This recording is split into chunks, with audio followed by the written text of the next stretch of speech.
There's 4 of them, 1 o'clock high. They're coming around. Watch it.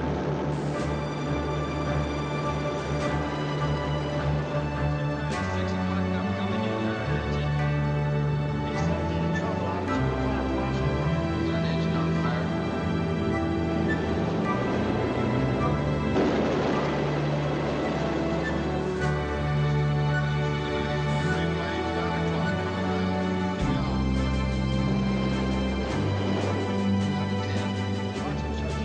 World War II, and a fearsome battle raged over the skies in Europe.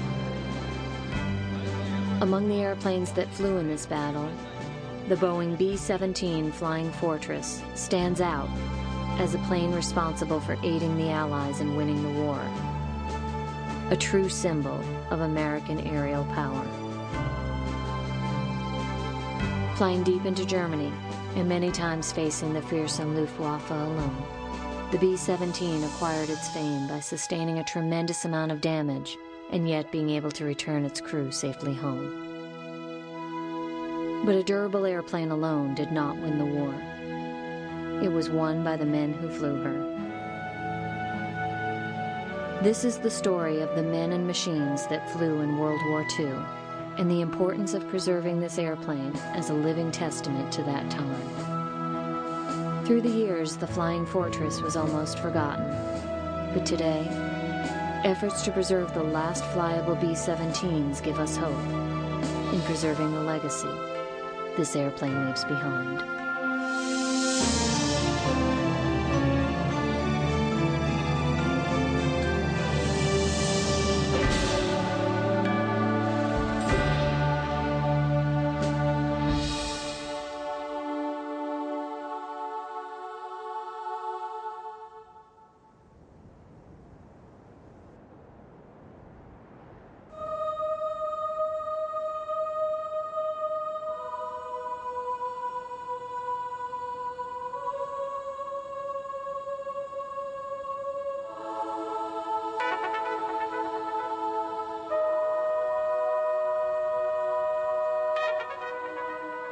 Once, thousands of these airplanes roamed the skies, each taking 10 men to face their destiny at the mercy of their enemies. When Nazi Germany conquered Europe, and the only hope of freedom came from above, these flying machines and the young men that flew them became hope for those on the ground that liberation would soon come. With war's end, however, the incredible tales of bravery were now just distant memories, as aircraft surplus was recycled as fast as they were produced. 12,731 B-17s, at the cost of $300,000 each, showed the ability of an entire generation to mobilize their efforts towards a common goal, a collective effort that hasn't existed since. With faster and better planes to replace the old fortress, and metal needed to help build a fast-growing nation, most B-17s met their end on the chopping block. For the military, the time for the antiquated Flying Fortress had passed, and the glory it acquired during the war was about to exist only in war tales. But through the efforts of private individuals, a handful of these airplanes survived, and today, B-17s fly again.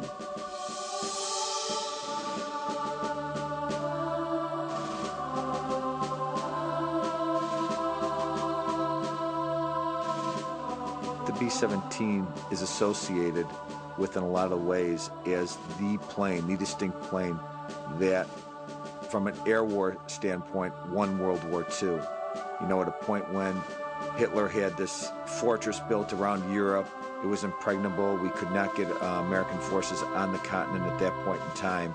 He forgot to put a roof on Europe, and that was the only way the Allied Air Forces, both the RAF and the 8th Air Force, could attack Europe and make an impression and try to halt Hitler's war machine, and try to bring it to a standstill as much as possible, or hinder it so that it would stop the availability of being able to manufacture the armaments of war. In that realm, it was a very important factor. The B-17 became looked upon and associated with achieving that goal. And she played such a major role in World War II. But mostly, she is the most beautiful aircraft that ever flew, that ever stood. You can look at this airplane right now, and it's sitting here static, without motion, and she's in motion. She's in flight. She's just the most gorgeous airplane that was ever designed and built, and one of the strongest, if not the strongest, bombers ever built. And I'm talking about piston aircraft, World War II aircraft. Maybe there's some stronger, faster, higher, but nothing is more beautiful than a B-17, just aesthetically. She's just the most beautiful thing. It's a piece of history and it's a piece of art at the same time. Although several B-17s survived the many years since the war as static displays, the last 13 airplanes that fly give us an incredible perspective into the amazing combat experiences of this flying machine. They bring back to life astonishing stories of survival, and by preserving these memories, they have helped elevate the history behind the Flying Fortress to an almost folkloric tale. Today, there are many struggles in keeping these airplanes flying, but there is hope that a new generation of owners and volunteers, with an appreciation for the history behind the B-17 Flying Fortress, will keep them flying for generations to come. I think there's a few different things. I think one of them is the size. And you look at the size, and I think a lot of people, they see them in TV, they've seen them on, the movie The Memphis Belle, and then to come and see it in life, and then you say, wow, this is the B-17. This is what we see in the movies. And for them to actually tour it is even more exciting for them. They get to actually go inside the aircraft and see what these guys did, where they sat, and what their jobs were in the aircraft. It's exciting. You go out there and just to look at it, it's beautiful. And what we do it for is for the thrill for the people. We fly the plane so they can actually hear her engines. Even though I'm not from that era, just to hear the engine start and the sound of those engines, it gives you goosebumps. I mean, there's no sound than the sound of the B-17 when she starts, and when she's flying by. And also, I'm sure we've all seen the movies where the wheels hit the ground, they go, That's great, because to see that in real life is awesome. It's awesome. Most of them, once they put them in a museum, that's where they'll stay.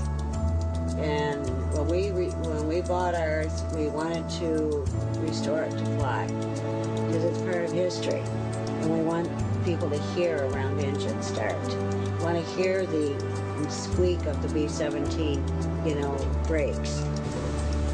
It's very nostalgic, when you can, hear something like that. So, once, we want to keep flying for as long as we can.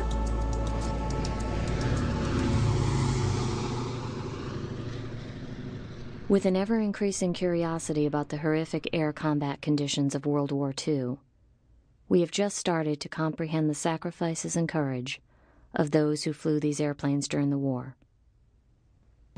Because the Norden bomb sight had to be visually aimed at the target, the U.S. Army Air Force decided to complement the Royal Air Force night attacks with daytime bombing raids. Without the protection of darkness, however, the massive B-17 formations were easy targets in clear skies.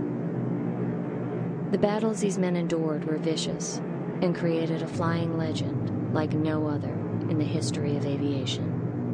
B-17 was probably the strongest aircraft you ever had out there as a bomber. It could sustain a serious amount of damage, battle damage, and still make it back.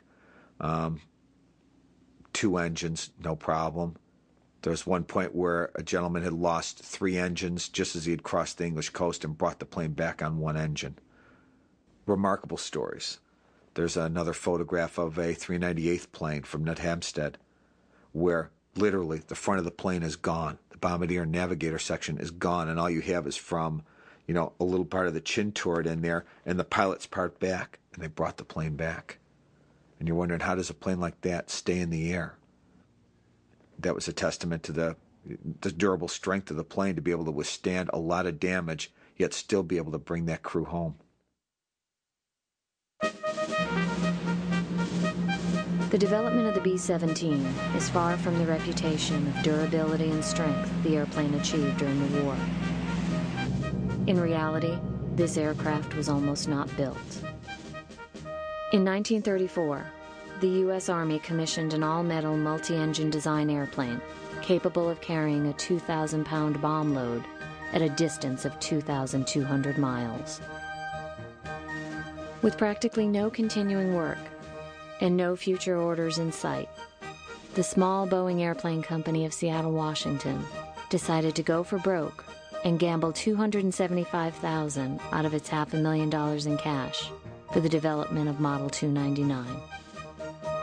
A year later, what rolled out of the final assembly hangar on Boeing Field was a massive airplane, truly ahead of its time. Its gigantic size, glistening all-metal skin, and 5 machine gun nests earned the plane the nickname, the Flying Fortress. During the test phase, the aircraft outperformed all expectations, eventually earning a small test order. But opponents still maintained that B-17s were too complex to fly, and that money should be spent on a greater number of smaller planes. But this was soon to change.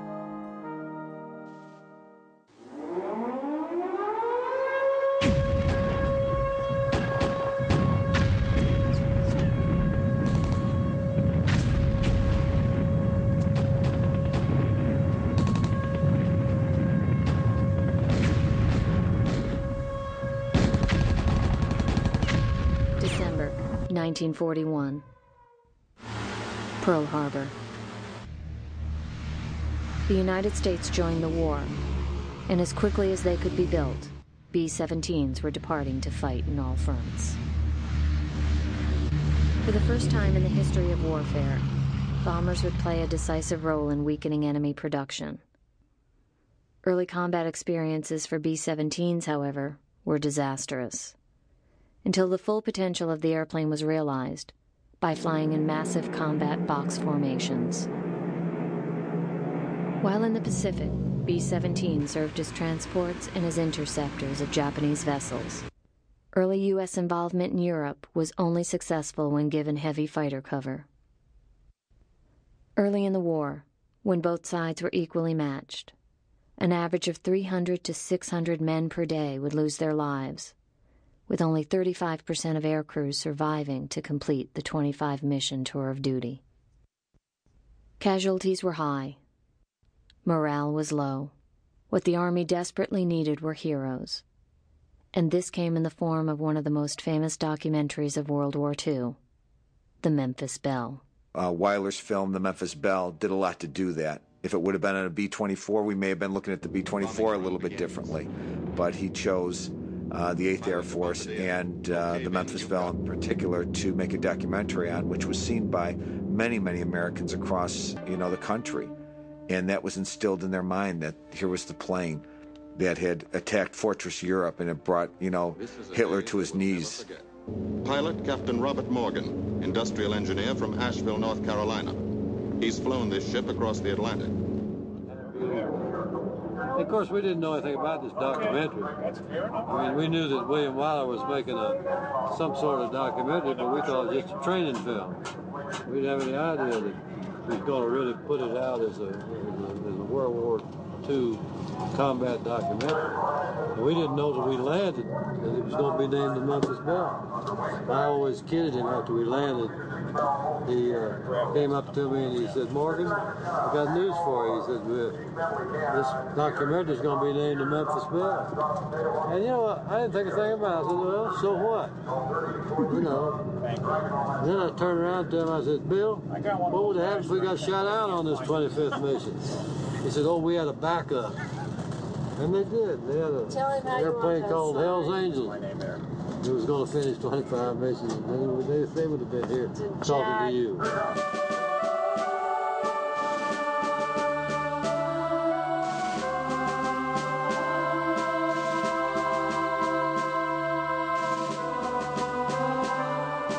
greatest generation of our time. I wholeheartedly agree with that. Never at any one point in world history has one event shaped the outcome of so many lives as World War II did. And every person that fought in that war was fighting for the freedom of what we have today. It was paid at the cost of their lives, whether it be their physical lives or emotional lives. We owe them a great source of debt. And you would hope that their history and what they did is kept alive, not only through their families, but for future generations to learn from. It's a piece of history, and every time I look at it, you think of the effort it took to make it. You think of the effort it took to mobilize a country, to build it, the people who had never worked before who suddenly were riveting it. You think about, you know, the guys who are 12, 13, 14 years younger than I am, who strapped on, you know, a flimsy parachute and gotten that thing and just went with faith, knowing that they're going there for one purpose, to serve their country, and that was enough. And a collective effort of all these people to come together to build something, to fight for something. We don't really have that anymore. We don't live we don't have a collective, conscience anymore. So it's great to harken back to an era. And you see guys out here who, are wearing their old jumpsuits, and they probably fought in these things. And for them, it's a trip down memory lane. For me, it's, just an escapist fantasy. What would I be like up there as a 20-year-old, tail gunner, belly gunner, It's for me, it's a very safe fantasy. For those guys, must have been scary as hell. A typical scene at any tour stop of the last flyable B-17s. Veterans, recounting their tales, many of which seem too unbelievable to be true. But in reality, these men survived incredible ordeals, bringing new meaning to the word courage. Who are they? Where did they come from? What did they do? Simple questions that in time will only be preserved by recounting their tales.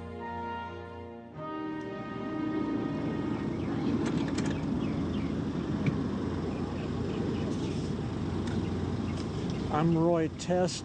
I was a co-pilot on a B-17 called the Bad Penny for 32 missions. I was over Europe in 1944, right around D-Day. Flew those 32 missions in 77 days, and then I was able to return back to the States.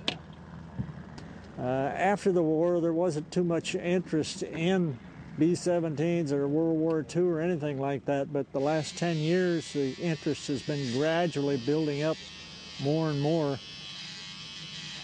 These annual tours all around the United States, they get here in this area in May every year, so I always make it a point to try and follow them wherever they go, airport to airport. Go in my motorhome so that I can stay overnight and be there when they open up in the morning. And set up my tables with all my memorabilia and my pictures that I took during the war. And many people show a lot of interest in it, and that's what I enjoy doing, is getting people to see those things that I have. I'm happy if people will come and talk with me and look at the material that I have and ask questions. And the main thing is I'm just glad to see them being interested in these things. It has been almost 60 years since Roy Test volunteered to fly the Flying Fortress in one of the most gruesome air battles the world has ever seen. In the end, over 25,000 men like him never returned home. Oh, bring on the customers. Like Roy, those who did survive share an inseparable bond with their flying machines. 10 men from different backgrounds, fighting together to beat the incredible odds against them.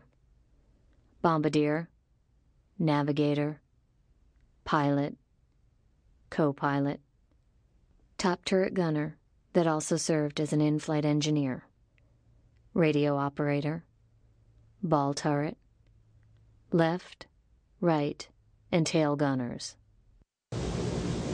You have read the history and you know our losses were great.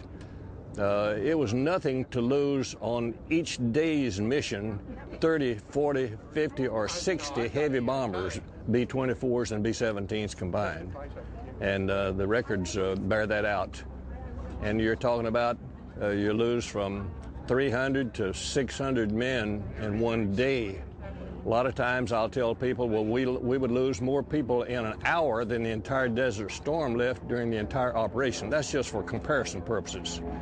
And they find that hard to believe, especially the younger people.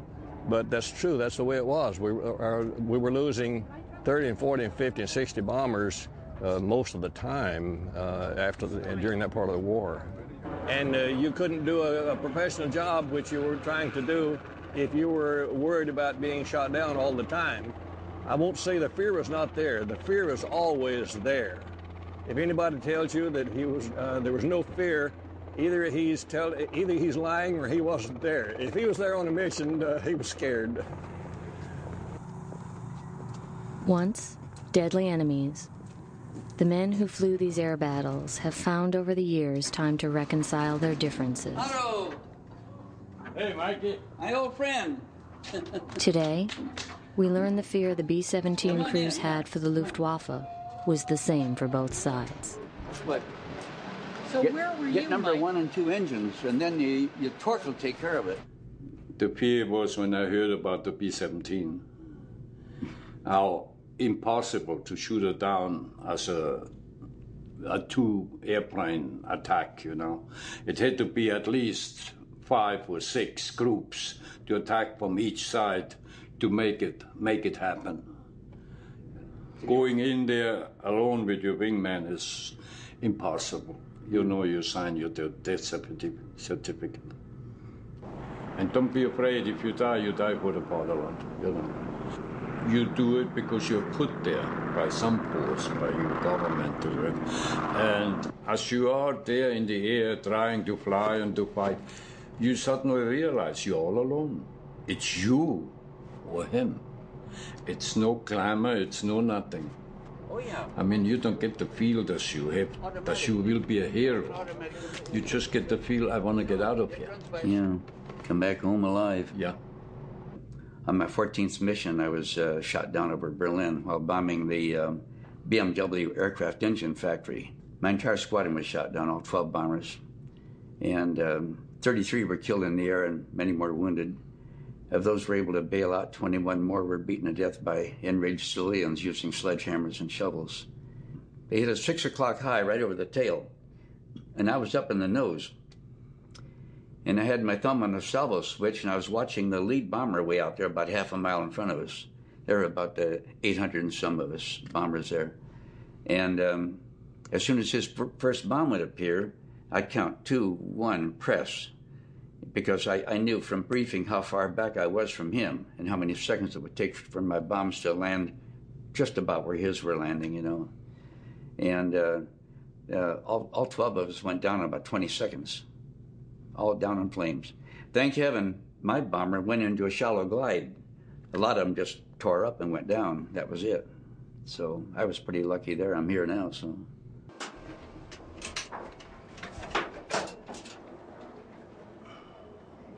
This is the first time I'm looked through the aiming apparatus of B-17. Wow. I feel a great deal of respect for the German military men. Here's where I bailed out. Before I was sort of passive about it, you know. They did what they had to do, we had to do. But the last several years, I feel a camaraderie with them.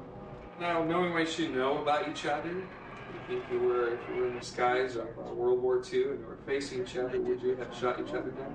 Without a doubt. Oh, yes. Yes. I still think about it. Because if I don't do, he does. Every time I look at him, why didn't I get that guy? second mission we made to Berlin was the worst one for us, our group, and us, our airplane in particular.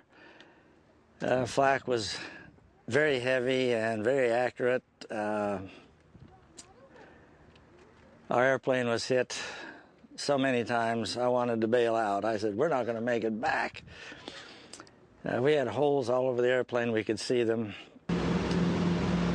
My job as a ball turret gunner is to inspect the bottom side of the airplane and inform the pilot of any major damage that might affect the aircraft. And fortunately, I was looking to the left when a piece of flak hit the airplane and went into the number 2 fuel tank. And fuel was coming out over the hot turbo supercharger, which is on the exhaust system. And if I hadn't seen that, in a matter of seconds, we would have blown up. When we got back, we counted many, many holes in the airplane, and the left wing was so full of holes, I had to replace it. We could not be repaired. Yeah, I was afraid we weren't going to get back that day. We were getting hit with so much stuff. When number 1 engine caught on fire, and I tapped the pilot, I says, pull me there, and he says, bail out. Oh, they have a button that the pilot pushes, rings a bell, means bail out. So when we bailed out, the bombardier, navigator, pilot, co-pilot, and flight engineer came out of this hatch here. The first one that comes up pulls a lever, the release lever, and it flies away. I was next to the last guy out. By the way, the landing gears were down, and I hit the landing gear when I bailed out. I hit the landing gear. It didn't hurt me anything. It just turned me somersault. And then, of course, you know the old saying: you count to 10, and then you pull the ripcord. That's what I did. I pulled the ripcord. This happened about 15,000 feet. When I hit the ground, and I hit pretty hard, we had the small parachute, not the regular safety chute that the paratroopers use. That's what we had as a chest pack. I saw a 38 Ford pickup coming toward us. For a minute, I thought we were in friendly territory. Wrong. It was a Ford pickup, all right, but it had a German swastika on it. So they're the ones that came and picked us up.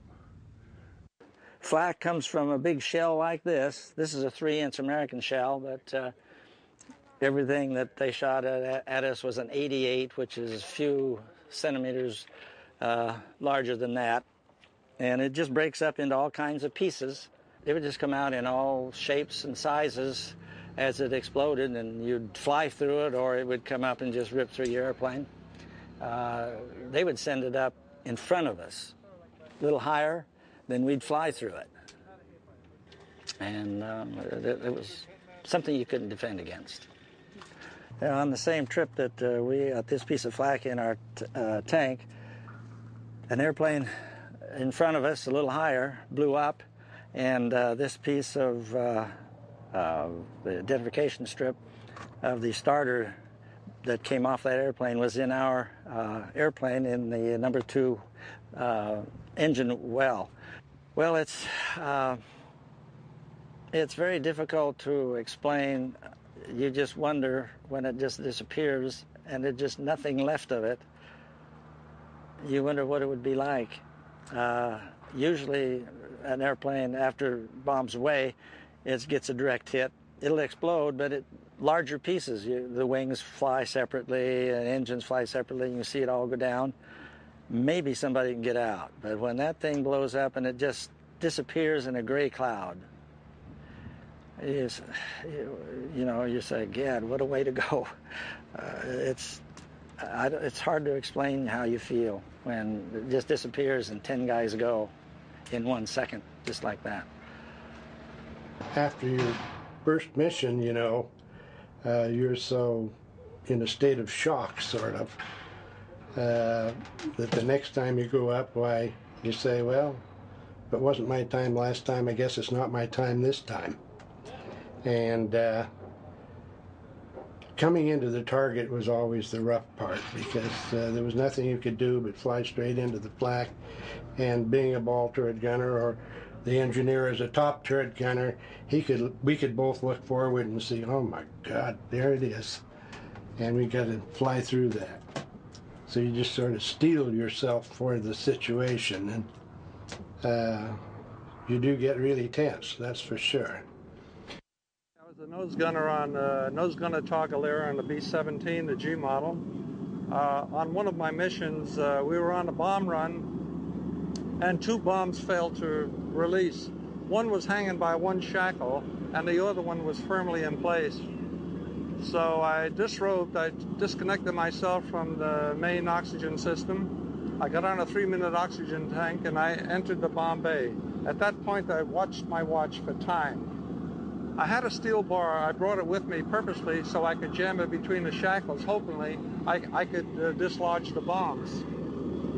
Well, time went on. I was actually praying to God in my mind. I said, God, this is bigger than I am. These bombs have got to go.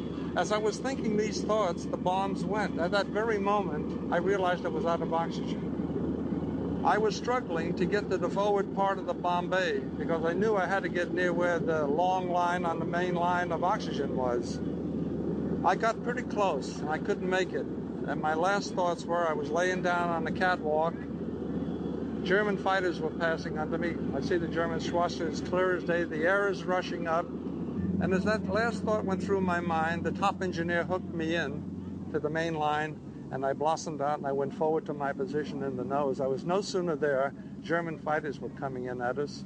I could actually see the face of the German fighter in the Messerschmitt 109. His cannon was going back and forth, and he hit us in the right wing. He left a big hole the size of a grapefruit, but fortunately it didn't cause any damage. It was taken by the airplane that dropped the bomb, but this bomb almost takes the rudder, the elevator off, but it locks the elevator in down position, and the pilot lost control, and everyone was killed in it.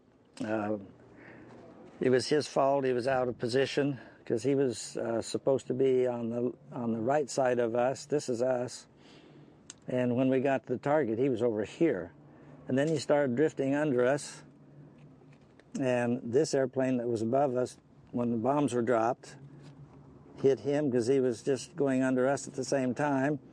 And this shows that the rudder or the elevator didn't come off, but it locked the elevator down to where the pilot lost control. And you can tell he was drifting because this particular street pattern is right next to the fuselage, and then 6 seconds later he's moved that far, which was a continuation of what he was doing. And he just goes straight down, and nobody gets out. Whenever a plane starts going down, you want to say, where are the chutes? How many coming out, you know? And, of course, at first, I didn't know he was going to be out of control. But before long, I knew he was going to stay, and he just went straight down. And I just followed him down. I turned the turret and watched him way back there keep going down, and no chutes come out. They were just locked in because they were dropping so fast, centrifugal force.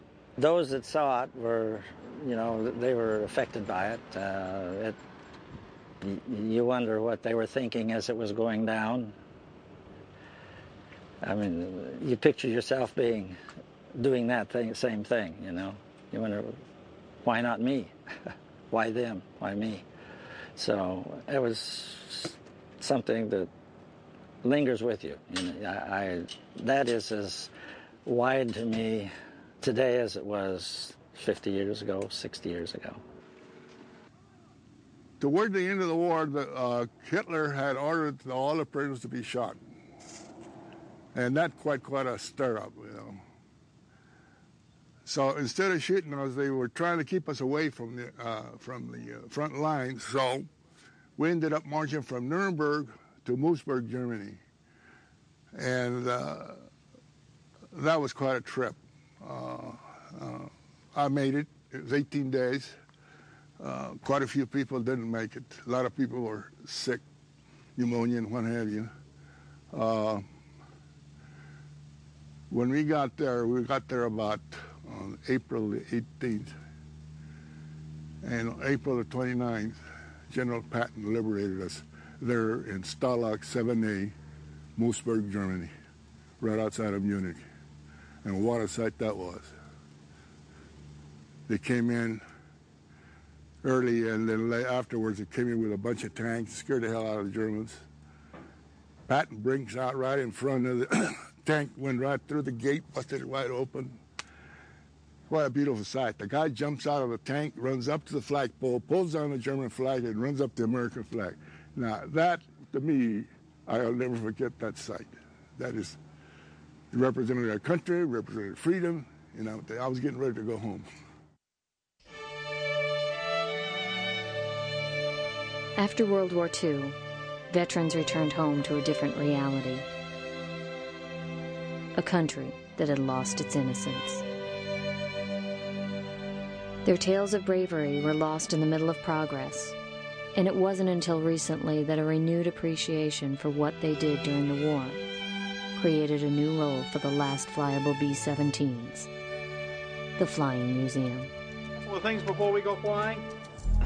First of all, we need you seatbelted down for the engine start.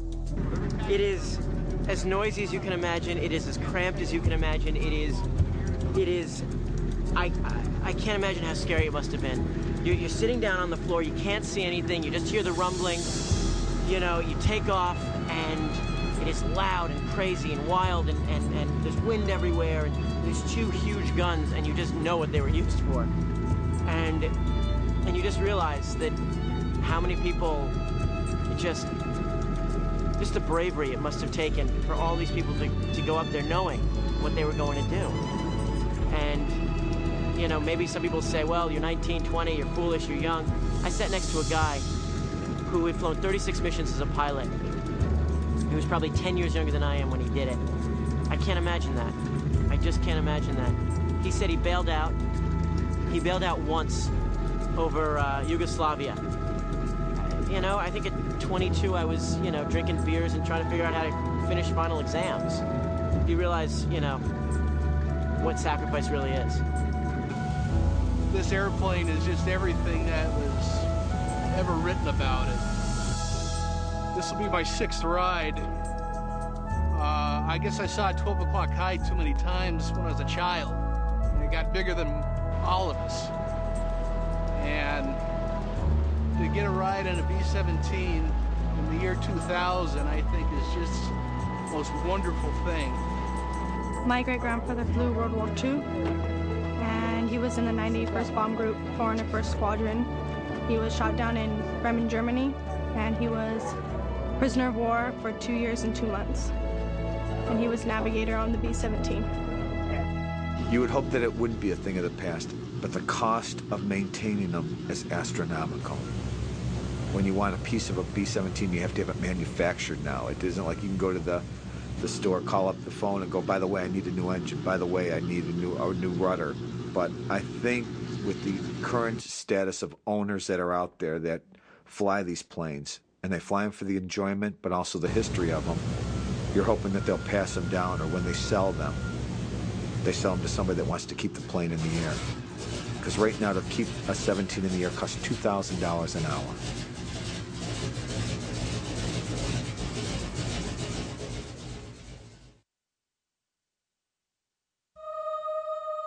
Throughout the world, B-17 airframes exist as static displays, many of them deteriorating due to weather exposure. Their decaying condition inspire a few private individuals to dream of seeing them once again in the air. But in their way, there are immense obstacles to overcome.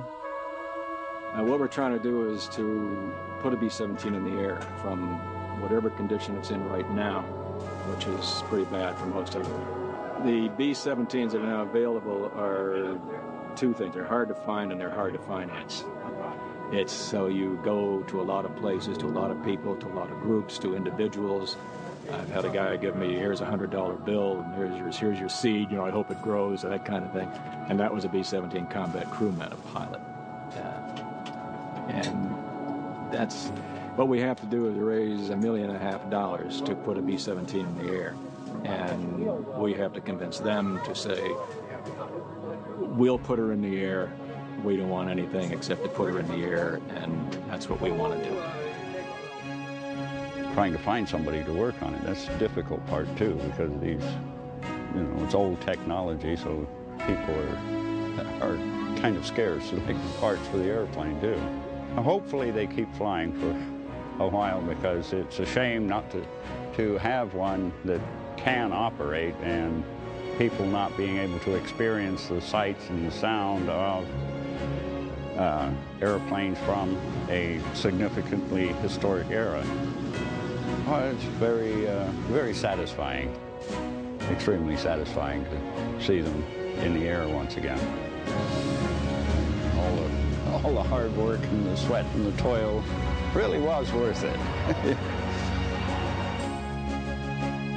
That's one of the reasons I am here, is to try to pass on to younger people the history of the B-17 and what a history it is, you know, and try to get them interested enough to have organizations of their own going to see that the B-17s are preserved, the ones that are alive, you know, and flying, keep them flying. To just let them sit on the ground, I suppose that's okay for several of them. But for some of them, they ought to keep flying. They really ought to keep flying.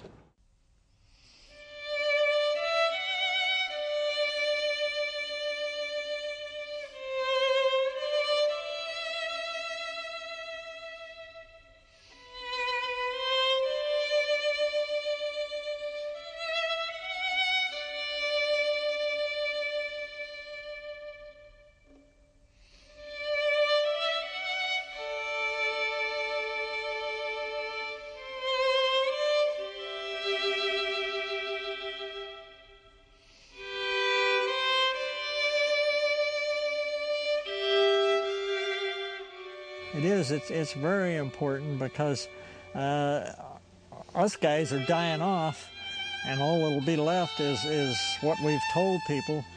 But if we have these airplanes that are flying, that'll give people an opportunity to view and possibly imagine experiencing the experiences that we had in World War II.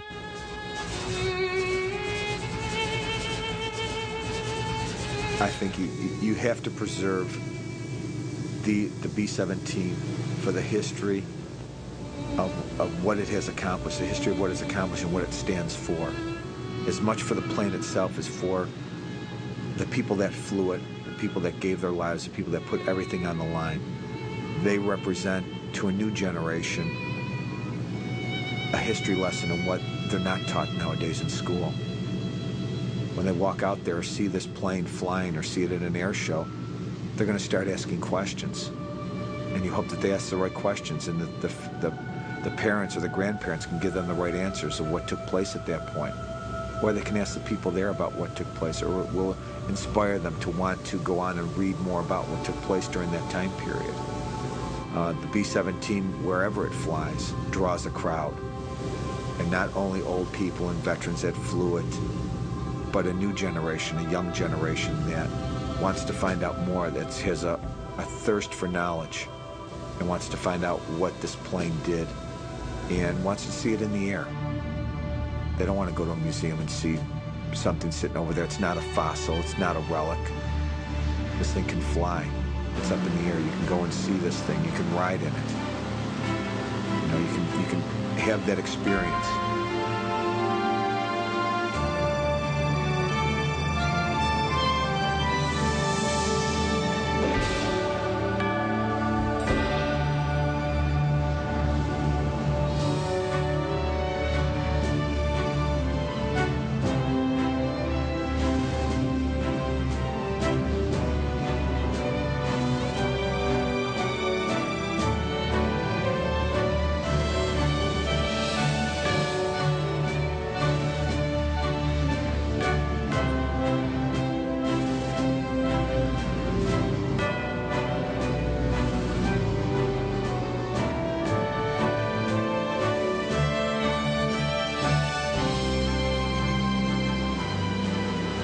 B-17s fly again, this time in their most important mission.